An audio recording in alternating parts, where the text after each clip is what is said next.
Good day, good buddies. Welcome to another Roll to Miss miscast. With me, your friend Chris, and my good friend Will. Hello. So, Will is joining us for a very special episode at DM Discussions and Debates tonight because me and Stu had a great chat last week. We loved it so much that we wanted to branch out and make it into a series and invite our friends in to talk about their DM experiences. Possibly even reach out to people within the wider TTRPG community and have them answer the same interview questions that we did. And that will be tonight. How do you feel about that, Will?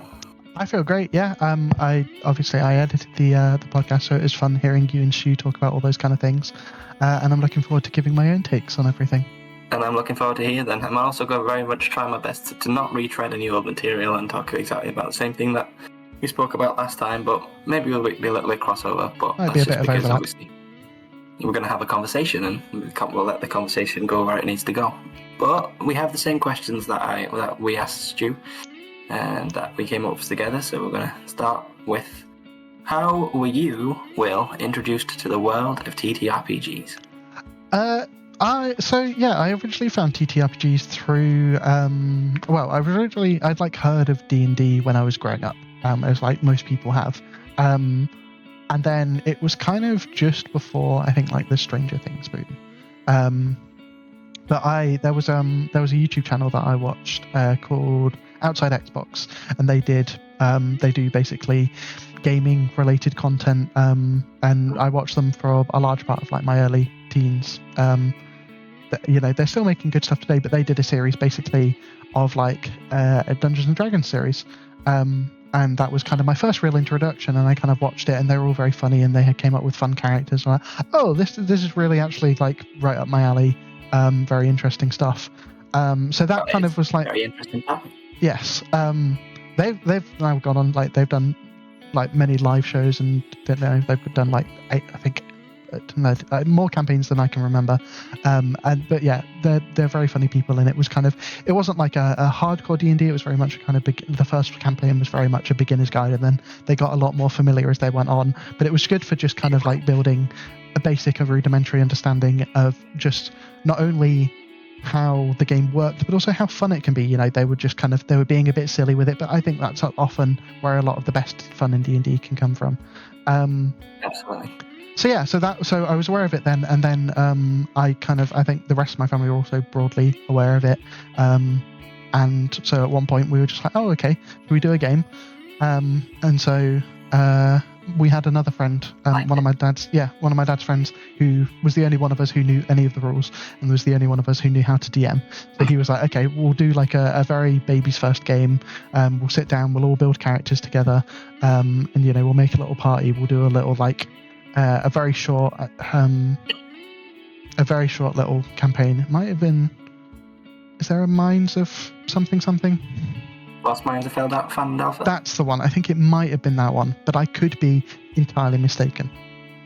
But yeah, we did like a very short, like it was. I think we did it over the course of a weekend, but it was great fun. And then from there, I think we did a couple of other campaigns. We kind of switched out who was DMing, and then eventually, when I moved out near you, then obviously we met through work, and then started a campaign together. And that was my first proper time DMing. And I think, how long did we play that campaign? It's quite a while. It was pretty much the full academic year, wasn't it? Yeah. Until people had to move away and whatnot. But we played for the good, September till at least June. Yeah, it was a long one. And, a lot happened. It started off, I think you mentioned this last time very briefly. Although, actually, I did want to call you out. You said we fought over who would be DM. Very much did not fight. It very much was like, you were like, oh, I could be DM, but I've done it so much. And I was just like, I mean, I could be DM, but I've never done it before. And you were like, it's fine. You'll be fine. Emotional manipulation is a form of fighting. So it was a fight. It was me going, well. Yeah. I was like, yeah. So yeah, I DM'd that, and I think it really I developed a lot as a DM as we went. But yeah, it was a very intense learning journey of learning how to suit my particular preference for DMing. Just because the nature of the campaign, because for full context, me and Chris were working in education at the time, so and we had very limited time outside of that, so we would kind of finish work, go straight to our other friend's house, play for maybe 2 to 3 hours at a push. And it was really hard for us because we had quite a neurodiverse table, and it was quite ASD, ADHD crossover at times. It was quite a sight to behold. Yeah, it was a very special combination. But it was a lot of fun. But just I very rarely had managed to actually plan anything or form anything meaningful. I had kind of a broad, overarching idea of where I wanted the plot to go and plot points I wanted to hit, but there was never any kind of proper session planning. It was very much kind of a on the drive over, because Chris would give me a lift. Would you say that you're more of a edge of your seat DM than a prepper then? I used to be very I used to be a very kind of make it up and just wing it kind of guy. I have improved somewhat. I'm still very much I'm still very much believe in leaving things very open. And I don't I don't overly love, I'm not afraid to go off book with a module, for example. I'm not afraid to, I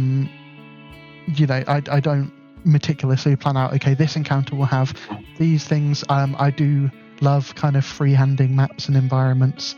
And yeah, it's the best way, because then you enjoy the game because you're figuring things out yourself, and if things aren't working, you have this room of treasure that's hidden behind 15 puzzles that they're not just solving, but the treasure is actually really cool. That's where the fun is. And why are we gatekeeping that? Let's just give them the fun stuff. Yeah, you can kind of the challenge is more than in how do I make everything they're doing engaging. And sometimes players will ask you, oh, can I do this?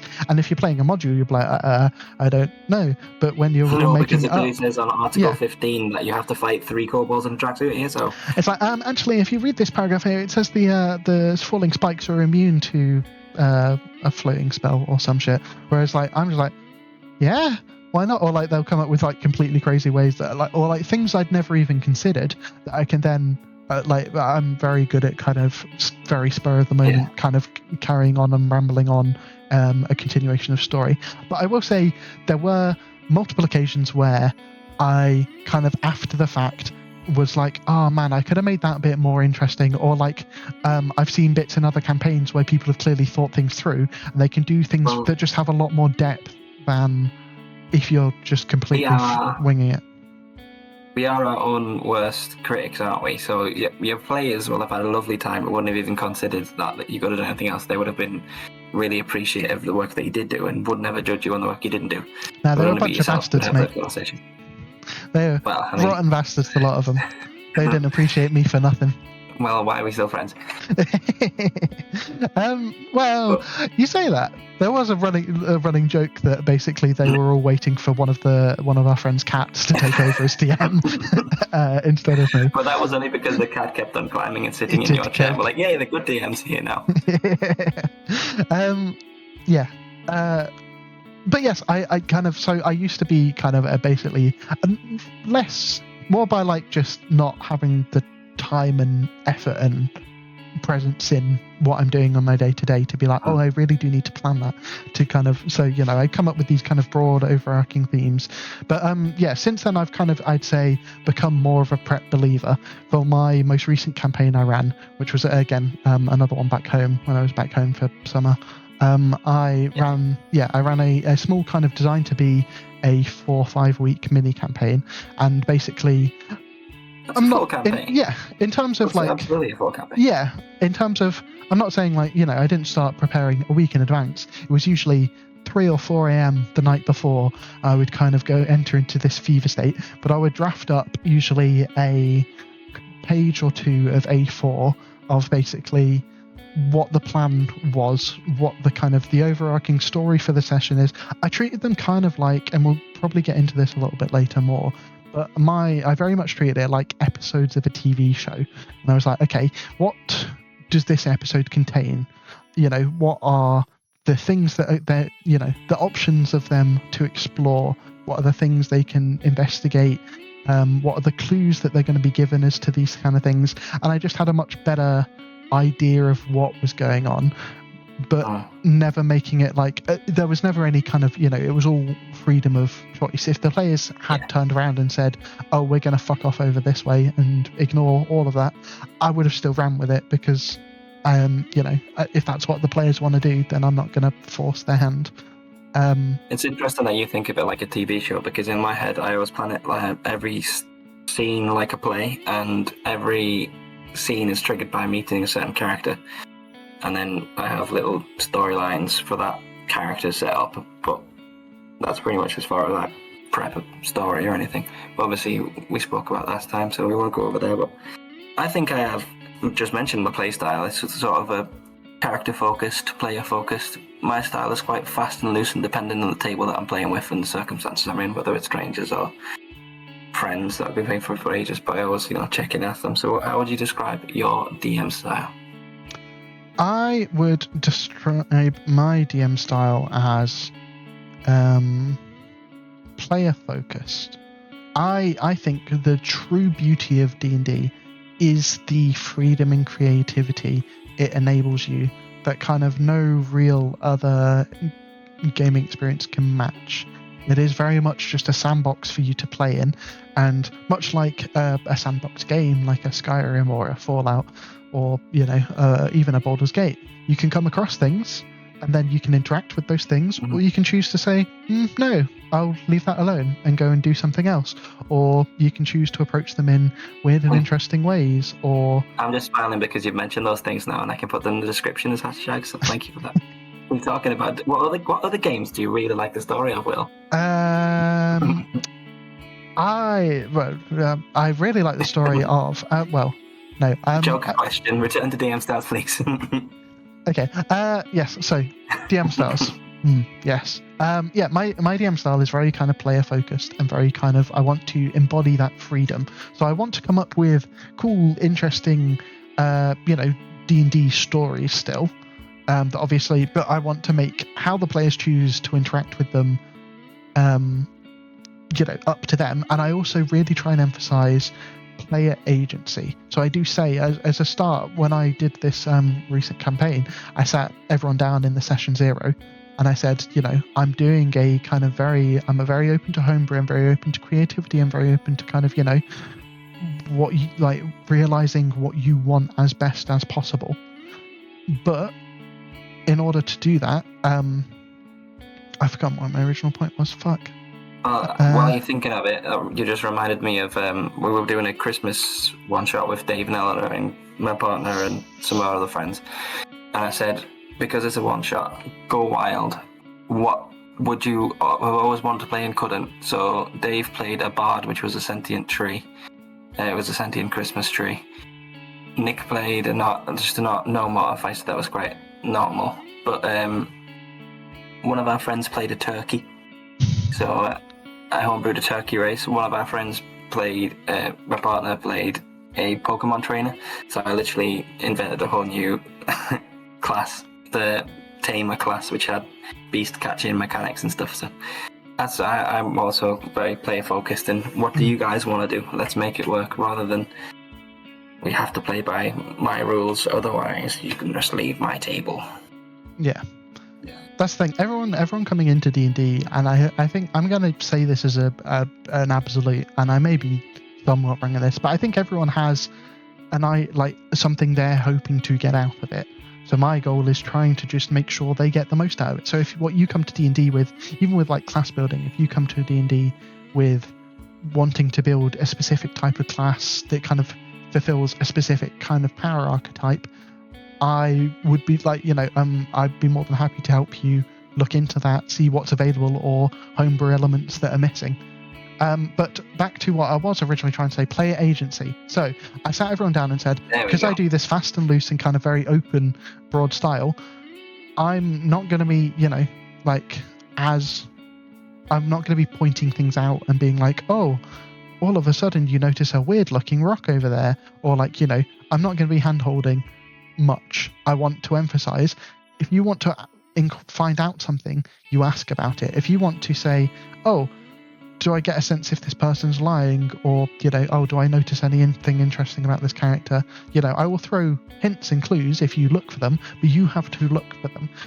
Because I think it just helps encourage player engagement, but also just, again, that thing of when you're winging it, if you're in a section that you're not overly prepared for, and someone says, and you're like, how am I going to tie this back to what I want it to go, or how am I going to tie this into something that's satisfying?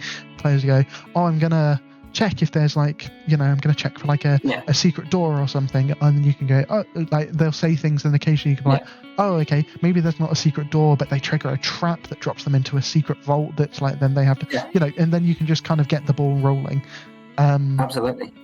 One of our friends and good DM friends, Matt, we played a game. I played in his game for a little while, and I was playing a druid, and we were doing a perception, investigation sort of situation. And I was like, well, if I wild shape into a wolf, wolves have advantage on perception that's based on smell.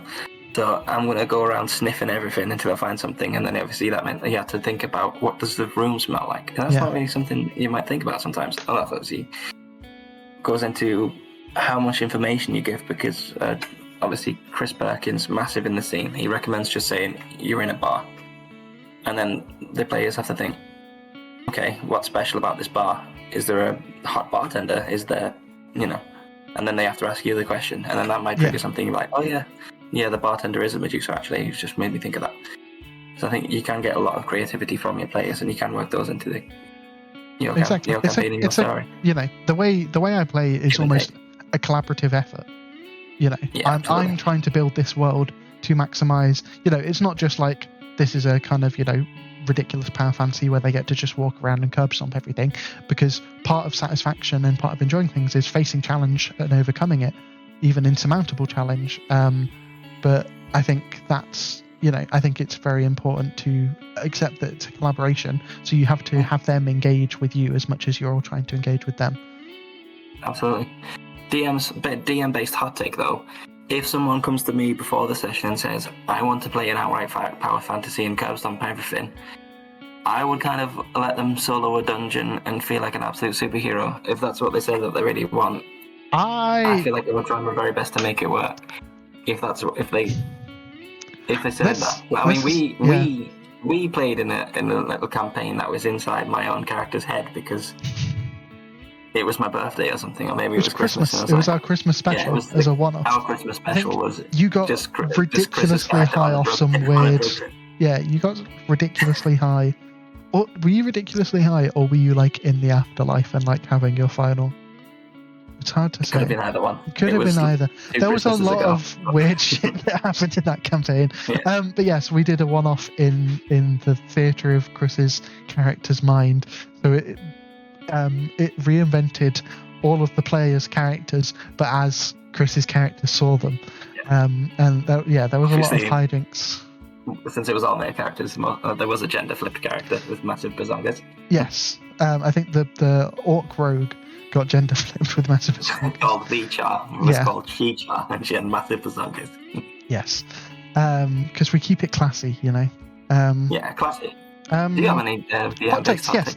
So I've got two, because you just reminded me of one with that point. And so if you say that point again, I'll remember what it was. Do you have a DM beast hot take? No, you said, your hot take is, the mind of Dooley Blue? DM hot take number one, because your first hot take was, I'd let someone play a ridiculously OP character for a session if they wanted to. And my DM-based hot take is, there's no such thing as OP, and there's no such thing as difficulty, because all of it is in the DM's head. Stat blocks are a myth. You can change the stats of a creature at your whim. You can give the creature powers and abilities. You don't even necessarily have to explain them. I don't write down HP anymore. Just I quite often 3 to 5 rounds if it's a really big battle. 5 rounds if it's a small battle. 3 rounds. I'll do HP. Or somewhere between. That's pretty fun. I'll do HP as an indicator. Just being okay, so this is a monster that has a reasonable amount, but then if they're either getting absolutely battered, I might be okay, I might need to dial things down a bit, or vice versa. If they essentially kill it in 2 rounds, or this is meant to be a challenging fight, I'll change it. But also just giving it things like, oh, actually, I've decided it's resistant to, if you've got, say, a paladin who's just hitting ridiculous divine smites. Oh, actually, he takes fucking half damage from radiant damage. Fuck you. Or, you know, if you've got a paladin who, like, same with difficulty, if you've got a paladin who's got like a 28 AC at level like 3, you should A, get rid of the player, but B, you shouldn't actually get rid of the player. B, you need to just adapt your style, adapt the difficulty. So just like, so for me, it was just basically, okay, I'm going to give basically every reasonably challenging enemy an ability that is a saving throw instead of an attack roll. And I'm going to do a dex saving throw because you're a big clunky motherfucker. You don't dodge shit. And then, lo and behold, he fails the saving throws and takes a fuck ton of damage. That's kind of the point of these things. Like, the point is being creative. The point is, you know, like, difficulty and how overpowered something is only work if you refuse to adapt and only play by the numbers. Because you can just... Like, if there's one player, because at the end of the day, this goes back to the player focus things. If there's one player outperforming everyone else because they've tried to build a really broken build, I'll maybe identify, okay, is there anything of that power fantasy that they can hold on to that isn't just, I win all the fights, I am the best? And then I'll maybe try and give them that. So if you come up with like an interesting build that's about like, I think there's one, I can't remember the exact combination, but it's like a polearm build where, because of polearm's reach, you can basically make it so you take an attack of opportunity whenever they enter your range, but then also if it hits, it paralyzes. Yes, Sentinel, that's it. It's like polearm's Sentinel, and you just lock them in place, and they can't hit you because they've only got little stumpy arms. But, you know, so I might say, oh, okay, so their whole thing is like stopping people from moving, but I might just kind of take the damage out of it, or, you know, or have a specific enemy that gets around that. They've got a scroll of flying, so it doesn't matter because they can use magical moves. Or just, you know, like adapt. Like, that's the thing. I'll just kind of, in just my head, I'll adapt the combat situation. I'll change the encounter. I'll give the enemies something that helps them get around this. Or if it is just I'm dealing big number, then just say, oh, okay, this enemy's resistant to the kind of thing you're doing. Or, like, you know, just give them like a status effect. Be like, oh, okay, this one's stunned you, or you've been, like, they've clearly identified you're the scary one, so you've been hold-personed. You know, like, there are things you can do. You can fight fire with fire, because at the end of the day, the enemies have as many hit points as you say they have. The enemies have the abilities you say they have. So you can adjust on the fly the difficulty very easily. And that's why we have a DM screen. It's so that we can keep secrets like that from the players. It's not so that we can hide our rolls and they can't see that we've rolled in at 20 if we don't want it to. But it does work for that. But it is for having creative license with what you're doing. Yeah. I think at the end of the day, you know, trying to just make sure that someone's not taking all the fun is important. So if one player is doing fuckloads of damage, just make it so that they never get to last hit anything. It can be as simple as that. Just be like, anytime they hit something, it survives on 1 HP and someone else gets to finish it off. You know, like, just make it so that people don't feel like, oh, well, what's the point in me doing anything because, like, this person's just better.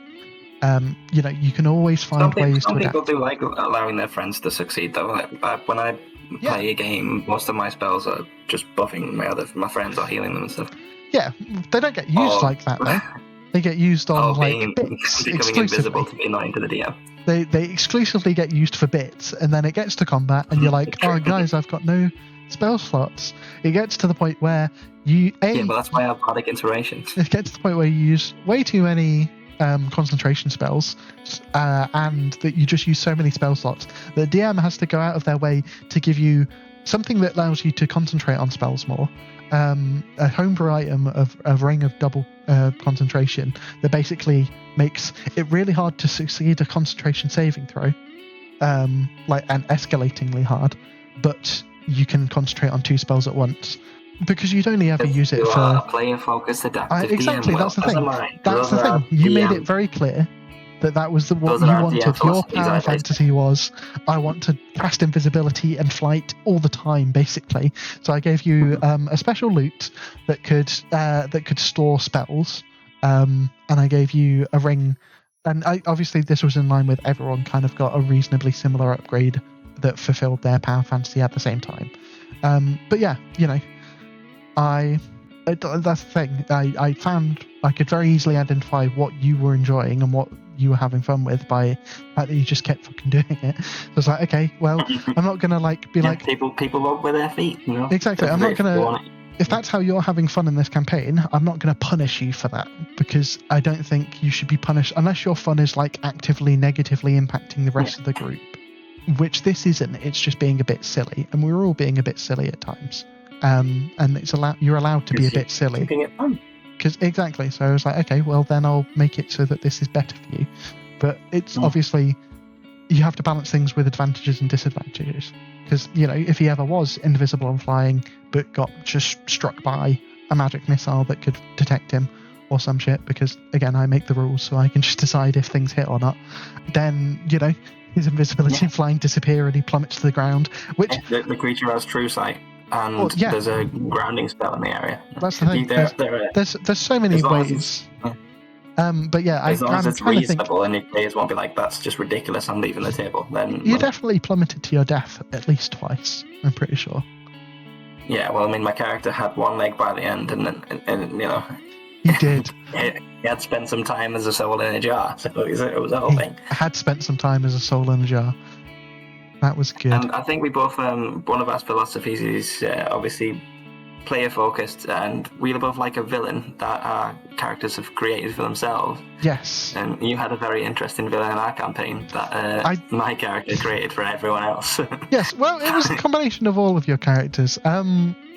So there were several paladin brothers who helped out. They all had very cool and interesting names. They all had very cool. So names are not a thing I've ever been good at. So at one point, I got given basically just a bunch of like randomization die. One of which was a directional die. So because everyone at the table knew I wasn't very good at names, anytime an NPC was introduced, they go, "What's their name?" So I just started rolling random dice. So sometimes it'd be weather. For these paladins, I rolled the directional die. So we had north, east, and then 3 of them were called west. And I decided they were all brothers. And they were fighting... Southwest, the southwest. I can't remember who they were fighting. You were fighting some kind of really nasty ghoul that had literally... It was a boot. A boot, yes. And this boot had specifically sucked the soul out of Chris' character. Partially, I think, because you couldn't make the next week or 2. So it sucked the soul out of your character and put it in a jar. And because it was narratively interesting for what my character had going on at the time. Yes. So yeah, so they romantic subplot between the dragon lady who ruled the roost and the dragon lady he was already married to. So the dragon lady, who was in charge of all the paladins. So they basically lent them a fighting force of paladins to try and fight this boot, and it went poorly. They did manage to defeat it, but basically. I mean, ever since they were named, they all ridiculed the paladins, which is fair. They've all called northwest and east. It was the usual bit was that we were treating them like ineffectual and borderline racist cops that were just really bad at the jobs and wanted to eat donuts and stuff. Yes. So they treated them as basically just kind of very negligent protectors of the land, and basically constantly wandered around. Despite the fact that I'd emphasised these paladins are like 3 times your level. They were like, well, yeah, but they don't do anything, do they? Because I was like, count their coins. Yeah, because obviously the paladins couldn't be doing everything, because then there'd be nothing left for the players to do. So in terms of giving the players agency, they were just useless. Exactly. But yeah, so they got a squad of these paladins, and the paladins did a lot of the work to try and rescue, but basically all of them except one got brutally slaughtered. All of the Wests and the North all got brutally slaughtered. There was only one left called East. And he was going through it, man. He just lost. They then found out after everyone had died that they were all brothers. Their mother had all just named them directions. So he just lost his entire family tree. Well, she wasn't difficult. And he was absolutely devastated, and they just ridiculed him. They just they just took the piss still. And then I would just kind of drop in bits every now and then of as they were, because they would come back to the temple that the paladins were all at regularly as part of the story, because it's where a lot of the characters were. And I would just occasionally, as they were exploring or looking for something and you spot East over in a corner, kind of sitting and rocking and whispering something to himself. So yeah, East ended up always kind of his slow descent into madness. I kind of always kind of brought it back up, but in ways that weren't overly overt, and it was always just kind of played off as a bit of a recurring bit of just it was just set dressing. But I kind of sprinkled these little clues and these little hints and made sure it was something that they were aware of, even if they never chose to directly engage with it, but with the option of, if they had, they maybe would have seen there was something darker there. And then it kind of all culminated in this big moment of betrayal where he killed a kind of a friendly fan favorite NPC, stole a plot important item and disappeared into the night.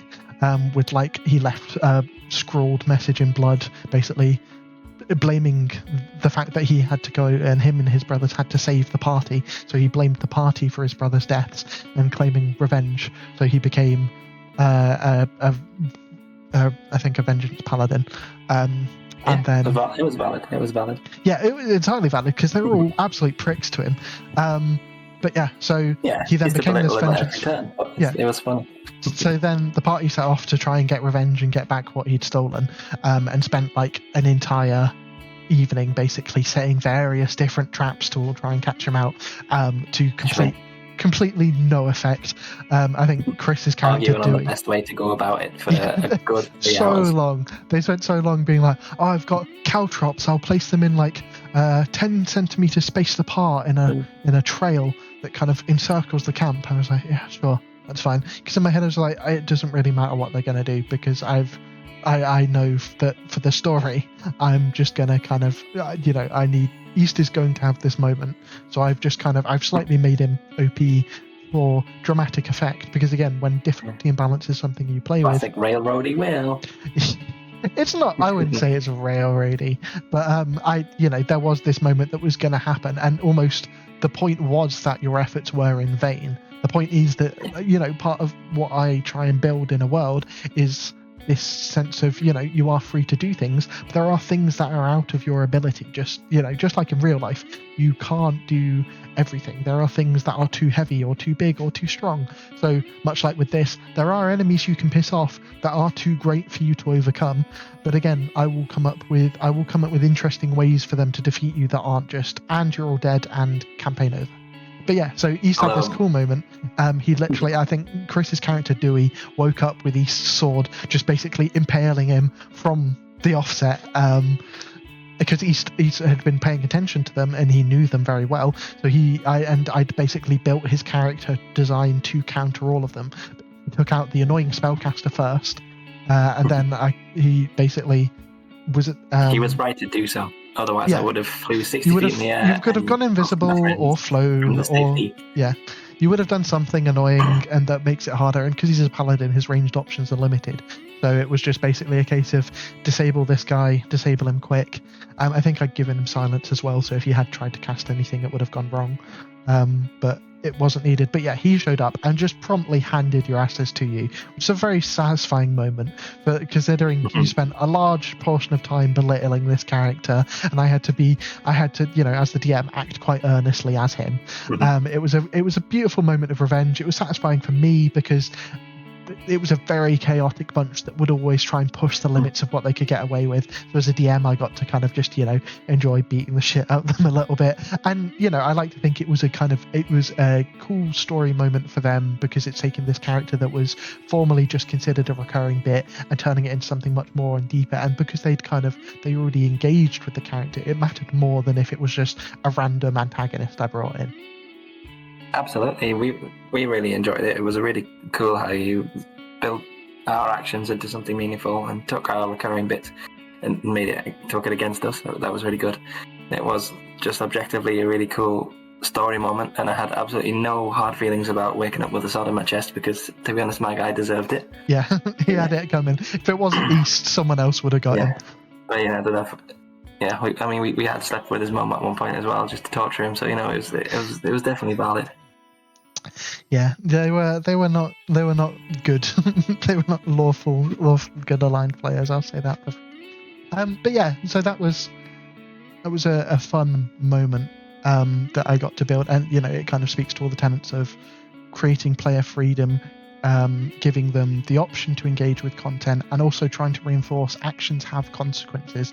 Just because I'm not a one to kind of kill a player character, I think if you're just outright killing player characters without the player basically agreeing to it being a possibility or asking for it to happen, I think you're DMing wrong to a degree. I think there are sometimes, I think for like content campaigns, it's part of content, but for like just playing with friends for fun, I encourage people to put a lot of love and care into their characters, and just losing it because dice bad feels just miserable for everyone involved. So I will very rarely punish characters through death, unless they're doing...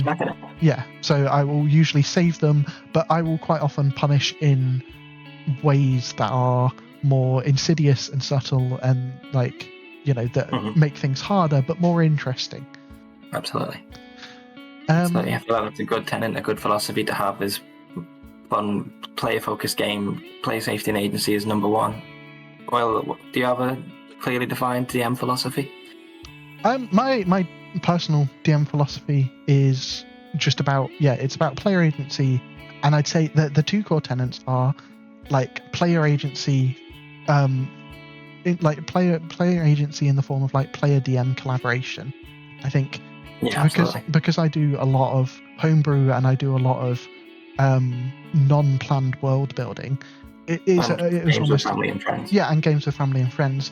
I want them to be engaging and helping drive the experience, because that helps you get an idea of what they're looking for. Players will rarely pursue an avenue they're not interested in.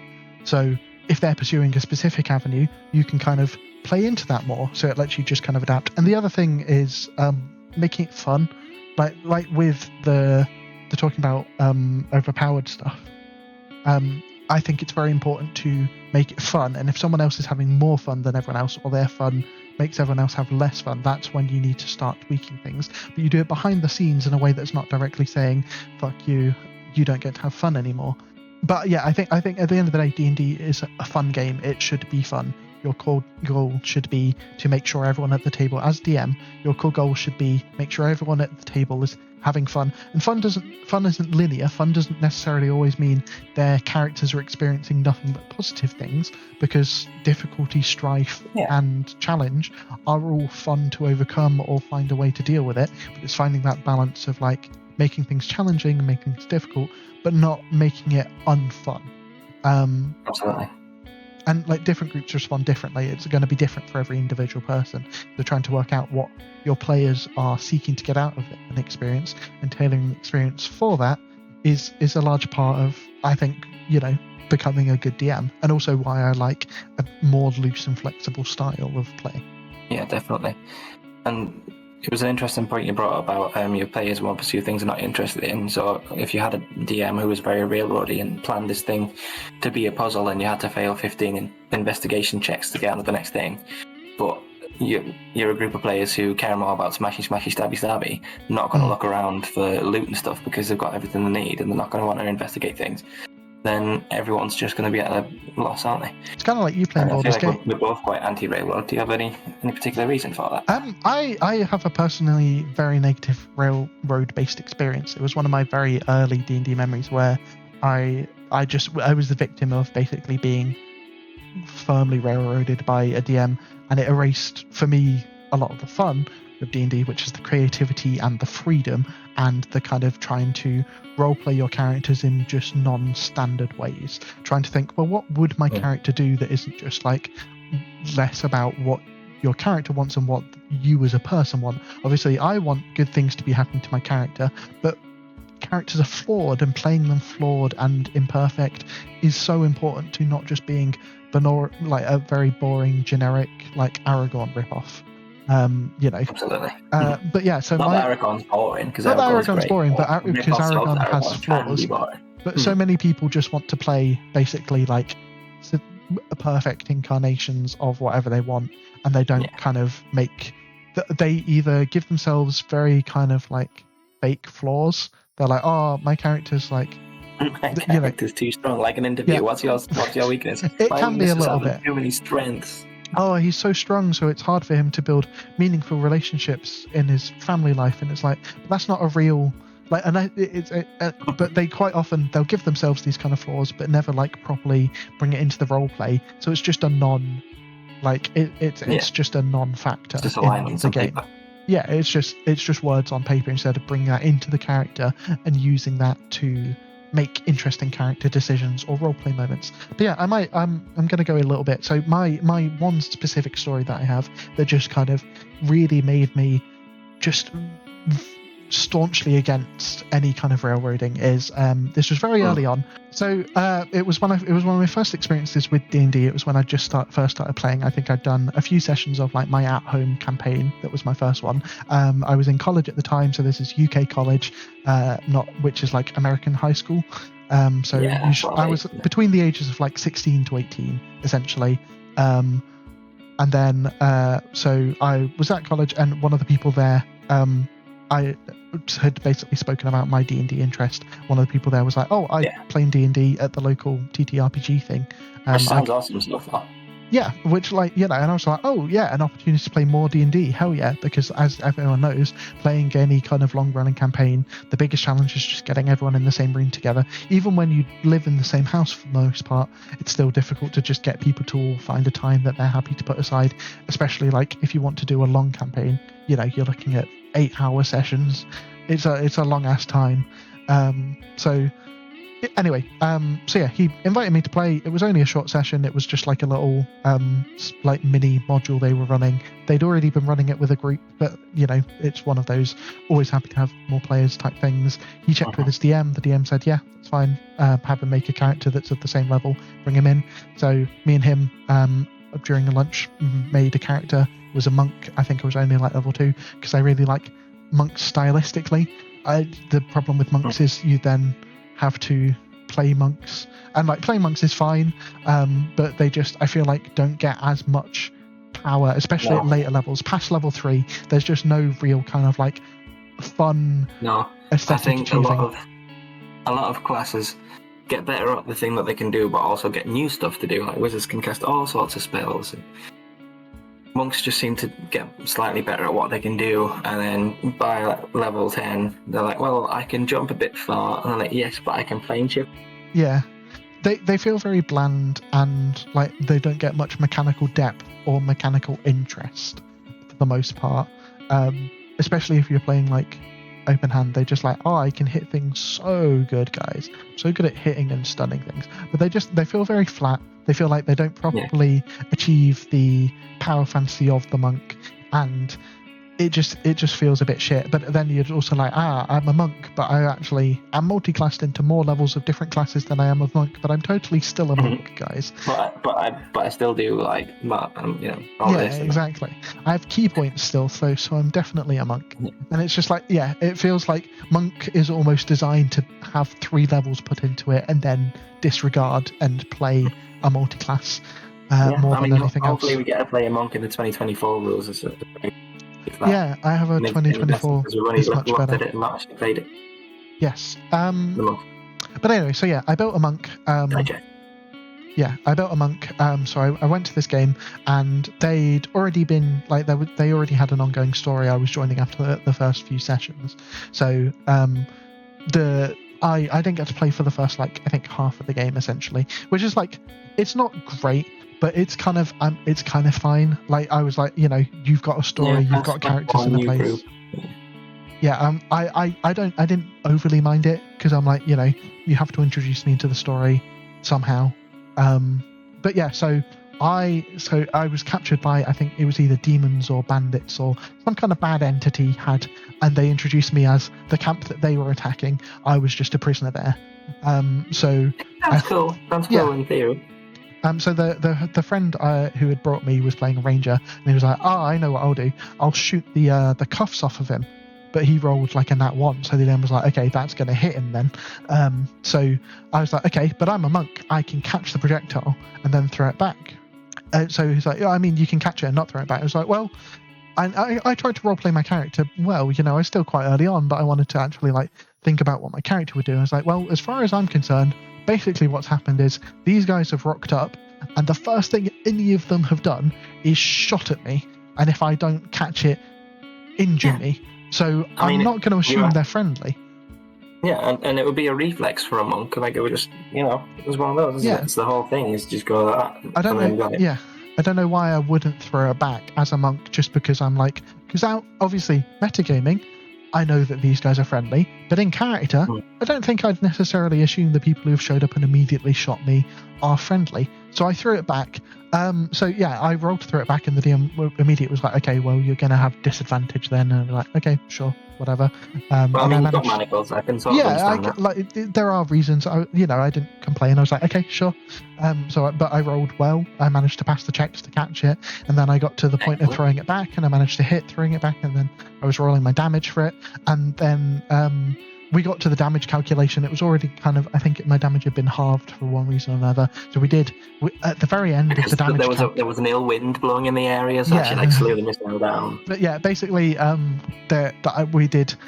It was a lot of damage calc from what I remember for a very simple damage amount, but it was only like 2 or 3 damage, and then at the end of calculating all the damage, the DM just like, and then minus the remaining 3 damage because I say so. Which was such a fuck you moment. It really was just I was just so it really upset me, because I was like, okay, so I've tried to do this interesting thing. It's the only action my character's been able to take so far after half the session. It's a roleplay centered. It's not just a decision I'm making to try and be difficult. Decision I'm making to try and engage with my character in the game. I knew the person I was doing it with. It's not like 3 damage to him was upsetting. He wasn't upset by it. It's not like I was trying to ruin the game. But it's just also like one shot him with an arrow that he shot. Exactly. I think it's just considering I was going to take more than 3 damage from him hitting me originally. So it's like I think it makes perfect sense. But yeah, he just completely disallowed it. Removed basically the freedom of my action having consequence, because it didn't align with what he wanted to happen, which just immediately kind of killed my vibe. It was like, okay, so my actions, my actions only have consequences if this guy chooses them to, basically, which I think, and I was just immediately turned off for the rest of the session. I was like, okay, so essentially this guy is just like, he's basically acting out a thing, and we have to do what he wants us to do, or he'll just use the power of DM to erase the consequences and the matter of our actions. Yeah, it kind of just feels like he was just kind of almost creating a scenario that he wanted to be played out a certain way, and wouldn't allow for any wiggle room. He's essentially just playing with dolls, but using humans as the dolls. Exactly. It's like you're not playing DM for collaboration. You're not playing D&D to let your characters to let players engage with the story. You're playing D&D to create a story, create the way people play out the story, and then just kind of sit there patting yourself on the back, being like, oh yes, this thing you've created. But there's no choice, there's no freedom, there's no intrigue, there's no if it was me fucking about for the sake of fucking about, I could kind of understand. But the fact that I was like, I had reasonable roleplay justification. I was doing it to try and do something interesting with my character. It wasn't just me trying to injure someone. Of their own. Yeah, it was again a very small consequence to pay for the price of essentially shooting someone. Yeah. I don't think it was necessarily that big a deal, but yeah, that kind of just really, that was my one, and it stuck with me after all these years, because it was such a kind of fuck you from the DM saying, your actions don't matter if I don't want them to, which then what's the point in doing anything, right? I'm sorry that you had to go through that, and hopefully that guy's reflected on that and become a better GM from the experience. But who knows? If you're watching, sound off in the comments. Let us know if that was you and you just took away all of Will's agency. I must say, I'm staunchly anti-railroad as well, and I did it once accidentally without thinking about it. So when I was playing in my first home game with Fellner and Dave and my partner and things, I planned.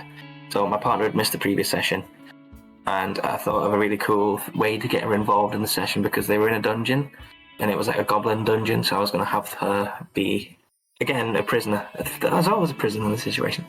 About to get tortured, but then manages to charm a way out of getting tortured and actually persuades the guy to help them escape, so that when the other party are trying to get in to save her, she's already on the way out, and then they meet halfway, and then they go and clear the dungeon together, and then fight the end dungeon boss. But obviously, there's a partial luck-based element, isn't there? So some rolls went bad. She ended up staying trapped. They, I think, got caught up in the fight with the rest of the goblins, and basically they just spent the entire session, a good 4-hour session, just playing a different game to everyone else. And then obviously she didn't enjoy that, and I thought I was telling a really cool and interesting story, but I was doing so and just completely cutting out my partner, who I love and love of the world's just enjoyment of the game. So I've reflected on that and learnt from that, and I do hope that the guy who railroaded you and took away your agency has reflected on that as well. And I hope the guy who railroaded me has reflected. Would it be fun if this happened rather than? Yeah, I think this is happening, therefore it's happening. I think, just giving you, like I say, player agency is so important because players will become more invested when they feel they have the agency and that their decisions matter. So I think, if I was in that situation where okay, this person's been captured, I would try and come up with ways in which they can try and engage by twisting the plot, or just kind of, if it's just a case of having them, if there's no way to kind of seamlessly do it, just basically let them find maybe a loose bit of flooring that ends up collapsing them into the room that all the other players are in. They're we were coming to rescue you. Just finding ways to creatively, without breaking the rules of the world, remove whatever the strain on the fun is. Yeah, exactly. And you would always tell people when they were playing the game, never split the party. So as a DM, definitely never split the party. Yeah, don't forcibly split the party. It's the party's decision if they want the party to be split, not yours. I mean, I tend to, when someone's been away for a session, I tend to play very fast and loose with the retcons because it almost doesn't matter. So I would have almost just had them just being you're in the middle of planning to go and rescue the person, and as you are, one of the members of the party, isn't that them over there? And they were and they just spot them sitting on a bench. And you're it turns out the legal system here is really bad. And it was a goblin court. So I basically just told the goblin judge that I hadn't done anything, and he just let me go. Or just, you could just come up with a really easy blasé excuse that's kind of just silly and world-buildy, and then just kind of immediately lets you get back into the action. Yeah, absolutely. And there's obviously, we play in our own way with the concept of the magical purple baby, which lives in the sky, which, if a character doesn't make it to a session, they've just been snatched by this god that pauses time for everyone else, and they think he's been there the whole time. So, it's the magical purple baby. He's a thing. And, everyone's adults. Not everyone can make every session. And the show must go on, but just because they've missed out doesn't mean they have to suffer in the present, because they've already suffered by not playing D&D. That's exactly really good and interesting. I'm sorry to hear that you had to deal with that, and I'm sorry that I was such a bad DM in the past. Do you have any tips on being a DM or a player you'd like to share with everyone, or we just say goodbye? I have a couple.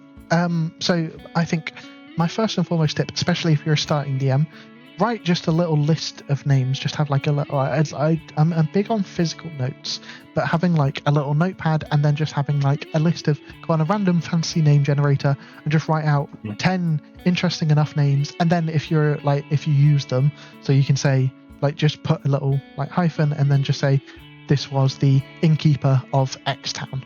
and then just, but then you've just got them on hand. And, I've been very guilty in the past of not being able to come up with names on the fly, not pre-preparing or pre-planning any names. And it can really kind of just halt things where you're like, okay, do I get an online generator? Do I try and, you can try and just pull from your mind, but usually when you're put on the spot like that, that's when it's hardest to come up with things. So having just like a little pre-prepared list or matrix or kind of, any kind of anything like that, that you can kind of plan ahead of time is really handy. Yeah, absolutely. And sometimes these names which are generated for you become iconic. Like, for example, Ulrich, our mascot and character in Baldur's Gate, Ulrich Sports Whim came from a anagram generator of Christopher and William. So that took about 30 seconds to make, and now he's been a staple of the channel and of our lives for many years. An icon. And those things can happen. And one of my tips would be... He's only slightly shit at flying. He is when I play. Be honest with your players, and if they say I want to do this, you can say something like, "That's awesome. I want you to do that as well, but I've not planned anything like that just yet. So we'll play this bit out, and then we'll make that happen at some point."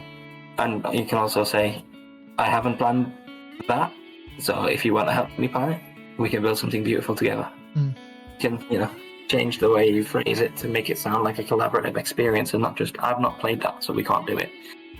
Yeah. I think my second piece of advice would be, and as someone who has gone basically zero prep before many a time, I have seen the light. I have embraced that actually even me with my very kind of usually not doing any prep but still making it work kind of attitude, has accepted that actually doing just a bit of prep, even if it's just one page where you just write down, like if you come up with a broad idea, write down maybe key NPCs and some character traits for them, and just be like, okay, I'm doing a vampire mystery, so who's the head vampire? Maybe who's the red herring character?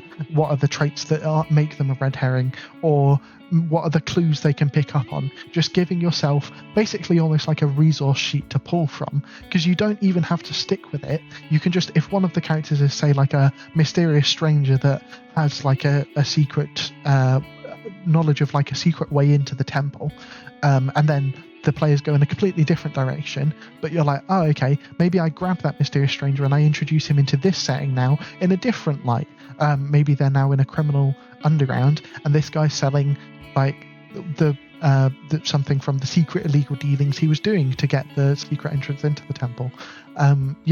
Like just having resources to pull from, or like a small outline. It does, obviously don't limit yourself, but like even just as little as a page. When I was doing my most recent campaign, I would the night before at like 4 a.m. enter this kind of fever state and just kind of scroll out. I was doing them almost like episodes of a TV show, so I kind of just say in my head, like, what's this episode focused on? What's the key story that's happening? What are the ways they could engage? Because I make it optional to engage as much as I can. Because then if the players are choosing to do something, they automatically are more invested. So like, what are the options to engage? What are the key characters? What are the clues I'm going to leave, for the interesting reveal? I almost always try and have some kind of play or interesting reveal. If I'm doing something that's like fairly formulaic, I want to have there to be, like I did a werewolf episode where it turned out the guy wasn't a werewolf at all. He was actually being cursed by... Well, no, he was being cursed by a very bespoken homebrewed curse that basically polymorphed him into a werewolf. But like it was triggered, not like that. That's the thing. So he, as a person, had none of the weaknesses that a normal werewolf would have. So he was able to pass like werewolf detection tests, but then would still transform into a werewolf. And there was this, but he'd been cursed by another character that they'd met that had actually, like, she was just like kind of psychotic and was secretly a witch and had cursed him. And there was this whole other story that was entirely optional. If they'd just gone, oh, he's a werewolf, let's kill him, werewolf that's terrorizing the town dead, there was this entire thing, this entire side story that I created that they could have missed. But I had all these characters and these things noted down, and I would just kind of write a broad overview of what I wanted to happen, and the optional ways they can engage. Some things for me to pick up with if I did want to bring them in, but they were just, it was resources for me to be able to use, but not like, there was never a strict like direction. It was always a kind of, these are just some handy things for me to grab, so that when they ask, oh okay, well we've just entered this new town, let's go find the inn, I'd go, okay, the inn's owned by this person, and this is this relevant character, and I'd have just a little bit of foundation to pull from that is very versatile as material. It's interesting that you think of, that's a really good tips there, and it's interesting that you think of it like a TV show, because for me, I plan it like a play. I think of it like a play, and every character's got their own little scene. Again, that's triggerable or not, depending on their choices. Well, I think that's everything we've wanted to cover tonight. Right? All of our questions, yeah. You've absolutely nailed the DM debate and interview, and if you'd like to come and you're a TTRPG creator or someone who's interested in that hobby and you want to come and answer these questions, we'd love to have you on the channel. Thank you very much, Will, for the conversation. Thank you very much, Chris, for the conversation. I really enjoyed this. Thank you very much, everyone at home, for watching. Indeed, thank you everyone for watching. Please, if you make sure to like, subscribe, comment, any of that would be great. The more the better. If you have any tips or thoughts on the questions we've answered, please feel free to kind of share them in the comments. We will reply to any comment we get. I can promise that. Chris avidly replies to every comment all the time. Sometimes there's multiple accounts, but we don't need to talk about that. And I would like to see at least 55 million comments and at least 100 shares. So can we make that happen, please, for me, for Christmas? All right. I think that is us. You've been great. I've been Chris. He's been Will. Thank you very much for everything. Much love. Ta-ra.